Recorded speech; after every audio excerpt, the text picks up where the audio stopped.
Chapter number 10 कार्बनिक यौगिक का चैप्टर नंबर कार्बनिक रसायन का चैप्टर नंबर 10 हेलो एल्कीन तथा hello arene.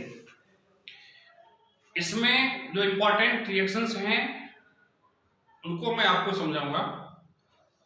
Mostly organic chemistry में बच्चों की दिक्कत रहती है कि सर रिएक्शंस कैसे होती हैं, ये हमारी समझ में नहीं आती, तो मैं कोशिश करूंगा कि उनको आपको समझाया जाए। ठीक है, इसमें दो चीजें हैं, तो हेलो एल्केन एक हेलो एरीन। ठीक है, हेलो एल्केन कौन से कंपाउंड होंगे? हेलो एल्केन कौन से कंपाउंड होंगे? यदि किसी एल्केन से हाइड्रोजन को हटा दिया जाए और हेलोजन को जोड़ दिया जाए तो यहां पर RX बनेंगे। ठीक है, इनको हम बोलते हैं हेलो एल्केन। हेलो एल्केन, ठीक है, एल्केन से बनेंगे। ठीक, ये तो होता है इनका IUPAC नाम। यदि हम इनके सामान्य नाम की बात करें तो इनका सामान्य नाम हो जाएगा एल्किल हैलाइड। एल्किल हैलाइड ये होता है इनका सामान्य नाम। यानी ये एल्किल समूह हो गया, ये हो गया हमारा कौन सा? हैलाइड। ठीक है, हेलो एल्केन क्यों कर रहा? क्योंकि ये IUPAC नोमेनक्लेचर, और IUPAC नोमेनक्लेचर में जो हैलोजन होते हैं इनको प्रतिस्थापी माना जाता है, और प्रतिस्थापियों का नामकरण पहले लिखा जाता है किससे? एल्केन से या कार्बन के पूर्वलग्न से। राइट। दूसरा, यदि हम यहां बेंजीन रिंग ले लें और इस बेंजीन रिंग से किसी हाइड्रोजन को हटाकर हेलोजन जोड़ दें, ठीक है, तो यहां ये हो जाता है हेलो, और ये जो बेंजीन है यानी कि जो फेनिल समूह है इसको एरिल समूह भी कहा जाता है, इनको कह दिया जाता है हेलो एरीन। हेलो एरीन, या इनको बोलते हैं हेलो बेंजीन। हेलो बेंजीन भी इनको कहा जाता है। ठीक है, ये दो चीजें हैं। इसके बाद हम सबसे पहले यहां पर पढ़ेंगे हेलो एल्केन के बनाने की विधियां। हेलो एल्केन को कैसे बनाया जाता है? ठीक है, हेलो एल्केन को बनाने की विधियां।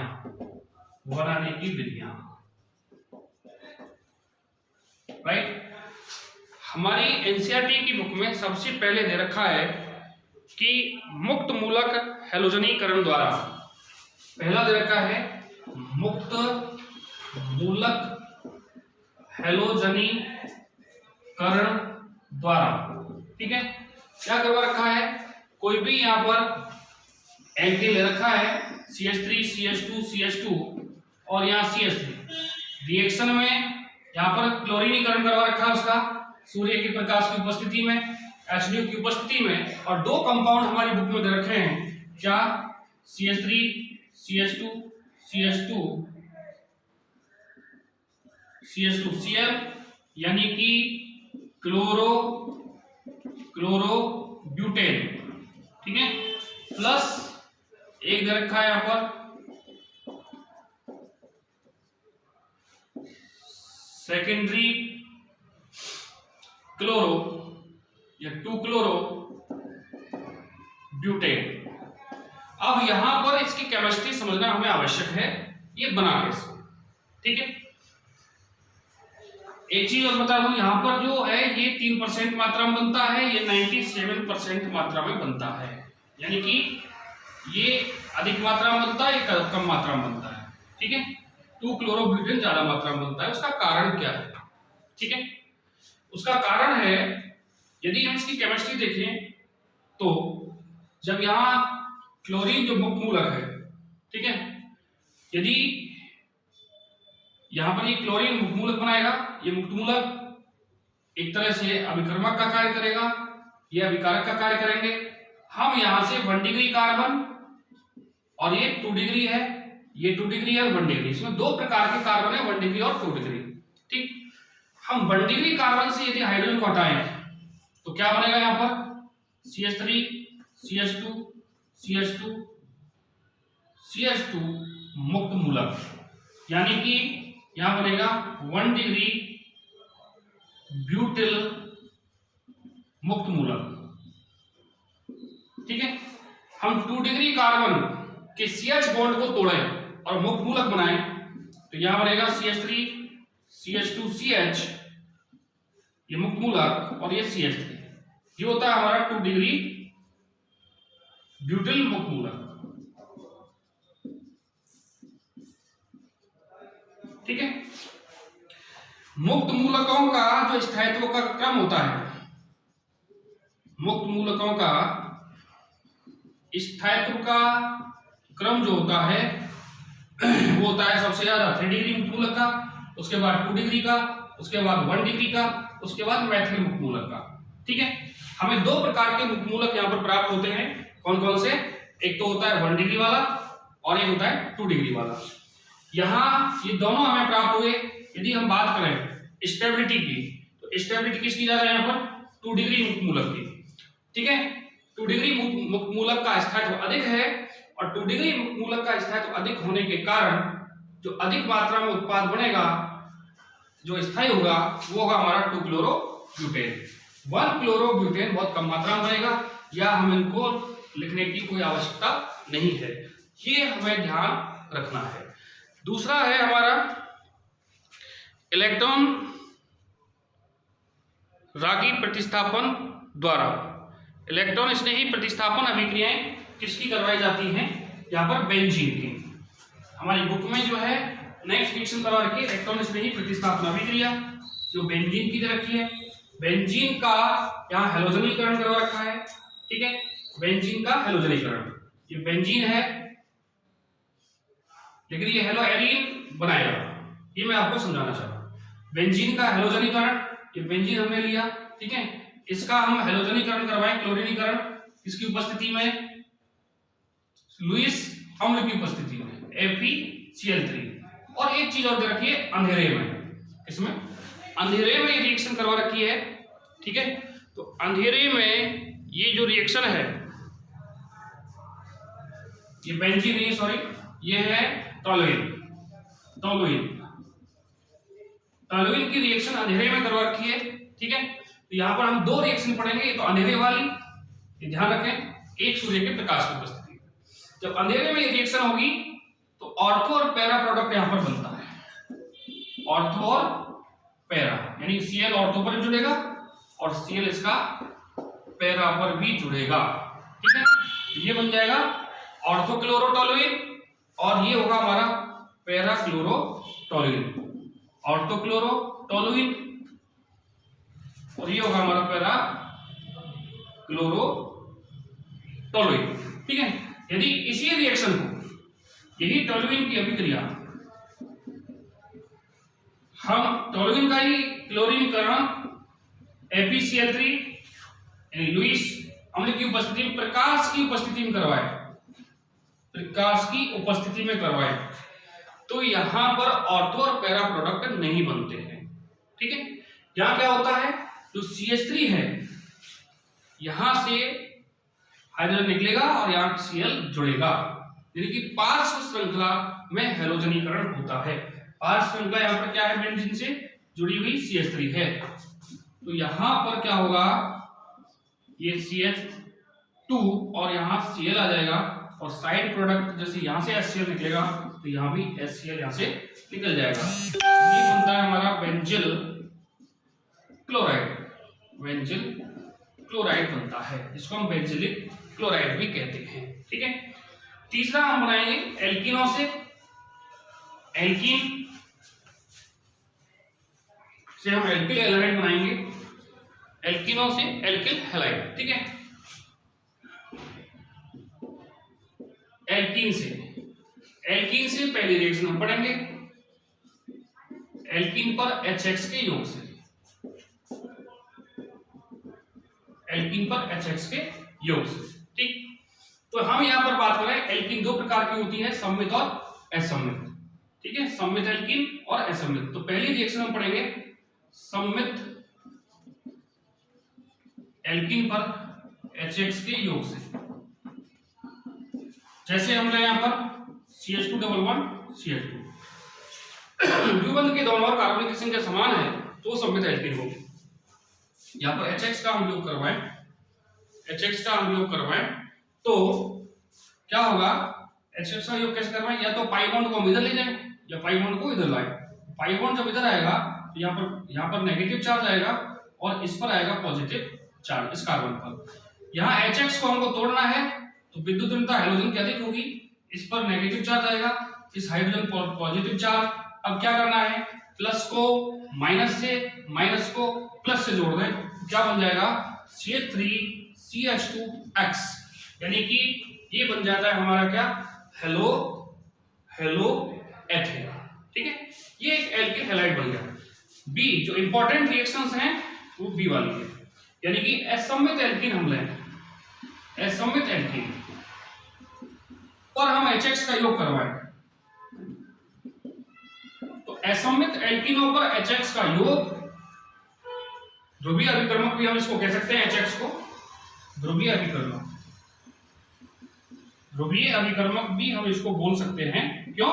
क्योंकि H और X में हम देखें विद्युत ऋणता X की अधिक होती है, तो ये क्या करेगा, इस HX जो बॉन्ड है, H और X के बीच में जो बॉन्ड है, इनके साजित इलेक्ट्रॉन युग्म को X अपनी ओर आकर्षित कर लेगा, जिससे X पर आंशिक ऋणावेश और इस पर आंशिक धनावेश आएगा, तो ये ध्रुवीय बन जाता है, इसलिए ध्रुवीय अभिकर्मक भी हम कह सकते हैं। तो ये हमें ध्यान रखना है, बताओ असममित एल्कीन पर HX का जो योग होगा वो मार्कोनिकॉफ नियम के अनुसार होता है। और मार्कोनिकॉफ नियम क्या कहता है कि असममित एल्कीन पर ध्रुवीय अभिकर्मक का ऋणात्मक भाग, यानी कि हैलाइड जो ऋणात्मक भाग है, ठीक है, उसका योग असममित एल्कीन के उस कार्बन पर, उस द्विबंधित कार्बन पर होता है जहां पर हाइड्रोजन की संख्या सबसे कम होती है, जहां पर हाइड्रोजन की संख्या सबसे कम होती है। ठीक है, देखिए फिर से सुन लें, मार्कोनिकॉफ नियम क्या था, असममित एल्कीन पर जब हम HX का योग करवाएंगे तो HX का जो ऋणायन है उसका योग उस असममित एल्कीन के उस द्विबंधित कार्बन पर होगा जहां पर हाइड्रोजन की संख्या सबसे कम होगी। ठीक है, देखिए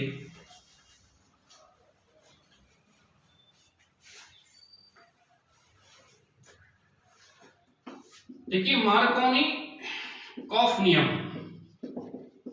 इंपॉर्टेंट है, ध्यान रखें। ठीक है, जैसे असममित एल्कीन हम ले रहे हैं CH3CH11CH2 और हमको HX का योग करवाना है, रिएक्शन करवाना है, तो ये तो सिंपल है कि ठीक है ना, असममित एल्कीन जब इसको हम तोड़ेंगे यहां से तो ये प्लस, ये माइनस और ये प्लस होगा, तो ये ध्रुवीय अभिकर्मक है, ध्रुवीय अभिकर्मक का ऋणात्मक भाग कौन सा है, यहाँ पर हैलाइड आयन। तो हैलाइड आयन इस असममित एल्कीन के कौन से कार्बन पर जुड़ेगा, द्विबंधित उस कार्बन पर जुड़ेगा, उस द्विबंधित कार्बन पर जुड़ेगा जहां पर हाइड्रोजन की संख्या सबसे कम हो। यहाँ पर CH पर, यहाँ दो हाइड्रोजन या एक हाइड्रोजन, तो ये कहां जुड़ेगा हमारा, यहाँ पर। जब ये माइनस वाला यहाँ जुड़ेगा तो हमें सोचना है कि यहाँ पर कौन सा चार्ज आया होगा, पॉजिटिव। जब यहाँ पॉजिटिव आया होगा तो यहाँ कौन सा आया होगा, नेगेटिव।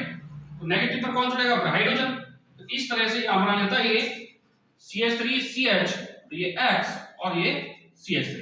ठीक है, इस तरह का ये कंपाउंड बनाएगा, नहीं कि कहीं हम लोग ये बना दें साथ में कि भाई CH3CH2 सिंगल बॉन्ड CH2 और X, ये कंपाउंड यहाँ पर नहीं बनता है, ये हमें ध्यान रखना है।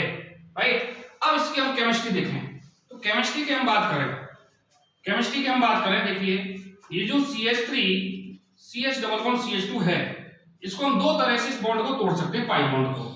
ठीक है, इस पाई बॉन्ड को हम दो तरह से तोड़ सकते हैं, क्योंकि ये अभिक्रिया कौन सी होती है, इलेक्ट्रॉन स्नेही योगात्मक अभिक्रिया। अभिक्रिया कौन सी है, इलेक्ट्रॉन स्नेही योगात्मक अभिक्रिया। यहाँ पर ये इलेक्ट्रॉन स्नेही अभिकर्मक होता है, ये आपका नाभिक स्नेही अभिकर्मक, यानी H प्लस कौन सा होगा, इलेक्ट्रॉन स्नेही अभिकर्मक, और X माइनस कौन सा होगा, नाभिक स्नेही अभिकर्मक। तो इलेक्ट्रॉन स्नेही योगात्मक अभिक्रिया है, तो इलेक्ट्रॉन स्नेही अभिकर्मक यानी हाइड्रोजन आक्रमण करेगा, तो ये पाई बॉन्ड दो तरह से टूट सकता है। यदि पाई बॉन्ड इधर आए तो इस पर नेगेटिव चार्ज, इस पर पॉजिटिव चार्ज। यदि पाई बॉन्ड आपका इधर जाए तो इस पर नेगेटिव और इस पर पॉजिटिव, दो संभावनाएं यहाँ पर बनती है। तो यदि हम इसमें देखें तो यहाँ पर H यहाँ जुड़ जाए, यहाँ जुड़ जाए, ठीक है, तो क्या बनता है यहाँ पर CH3 CH2 CH2 प्लस, यानी क्या बना हमारा 1 डिग्री कार्ब धनायन, 1 डिग्री कार्ब धनायन बनता है। और यदि ये H यहाँ जुड़ जाए तो यहाँ बनेगा हमारा CH3 CH प्लस और ये CH3, 2 डिग्री कार्ब धनायन यहाँ पर बनता है, 2 डिग्री कार्ब धनायन यहाँ पर बनता है। अब हम बात करें कार्ब धनायन के स्थायित्व का क्रम। कार्ब धनायन के स्थायित्व का क्रम क्या होता है? सबसे अधिक स्थायी होता है 3 डिग्री कार्ब धनायन, उसके बाद 2 डिग्री कार्ब धनायन, उसके बाद 1 डिग्री कार्ब धनायन, उसके बाद मेथिल कार्ब धनायन। हमें क्या प्राप्त हुआ यहाँ पर 1 डिग्री कार्ब धनायन और 2 डिग्री कार्ब धनायन। इनमें से कौन अधिक स्थायी होता है? 2 डिग्री कार्ब धनायन। इसलिए अब आगे जो हैलाइड आयन है वो कहां जुड़ेगा? 2 डिग्री कार्ब धनायन पर, ठीक है, 2 डिग्री कार्ब धनायन के कार्बन पर जुड़ेगा। इसलिए हमारा जो प्रोडक्ट यहाँ पर बनता है वो प्रोडक्ट बनेगा आइसोप्रोपिल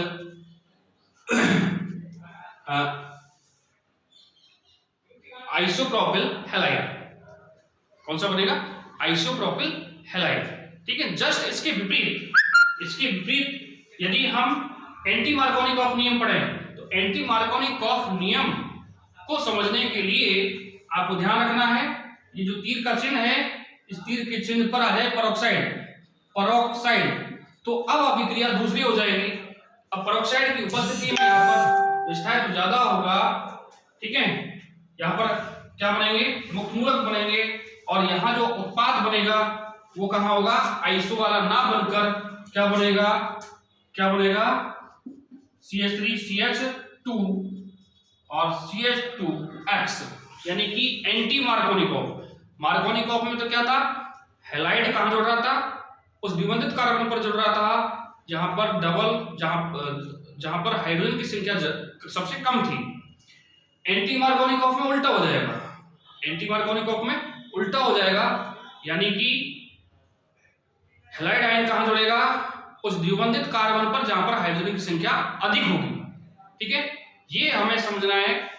इस तरह से हमें ये ध्यान रखनी है, रिएक्शन बहुत इंपॉर्टेंट रिएक्शन है। Thank you.